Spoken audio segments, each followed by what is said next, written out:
এই ভিডিওটা শুনেন, আরে খুব মূল্যবান আলোচনা করেছেন উনি, শুনেন।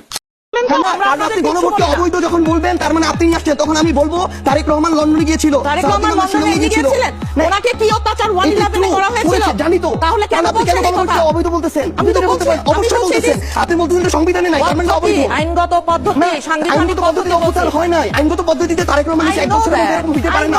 নো, তাহলে আপনারা দিচ্ছে। ওনারা এখন কেন এই প্রশ্ন তুলবে যে এটা, এই যে গণভোট, এটা সংবিধানে নাই, এটা কেন প্রশ্ন তুলবে? এই প্রশ্ন কেন ঐক্যমত্য কমিশন সালাউদ্দিন আহমেদ তুলে নাই? এখন কেন তুলবে? তাহলে তারা জনগণের সাথে প্রতারণা করতেছে। এই প্রতারণা করার সাহস পায় কোথা থেকে? তারা এখন জনগণকে ভূগোল বুঝাইতেছে, কিন্তু তারা যেন ভুলে না যায় এটা 2006 সালের আগের বাংলাদেশ না। এটা হচ্ছে ওই বাংলাদেশ, যে বাংলাদেশে কয়দিন আগে 7 বছর 8 বছরের ছেলেটা বাবার হাত ধরে রাস্তায় নামছে। এটা হচ্ছে ওই বাংলাদেশ। তারা 2006 এর আগে বাংলাদেশ চিন্তা করতেছে না।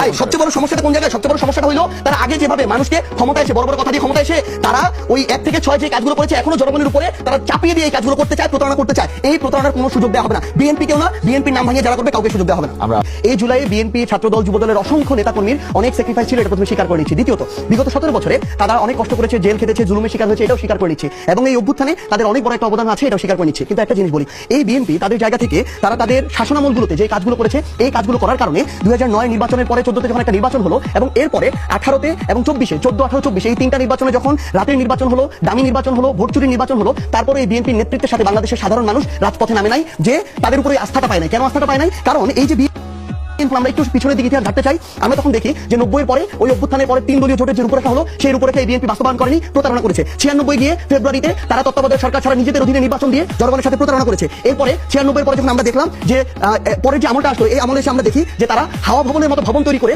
জনগণের টাকা লুটপাট করে জনগণের সাথে প্রতারণা করেছে। তারা তাদের জায়গায় নিজেরা শুধু ক্ষমতায় যাওয়ার জন্য বিচারপতির বয়স বাড়িয়ে তারা এমন একটা অবস্থা তৈরি করেছে, যার জন্য পুরো বাংলাদেশকে সাফার করতে হয়েছে। তারা তাদের জায়গায় দুর্নীতিতে বারবার বিশ্ব চ্যাম্পিয়ন হয়েছে। তারা মাগুরাতে উপনির্বাচনে দুর্নীতি করে বাংলাদেশকে একটা অস্থিতিশীল জায়গায় নিয়ে গেছে। তারা তাদের জায়গায় বিদ্যুতের বদলে খাম্বা দিয়েছে।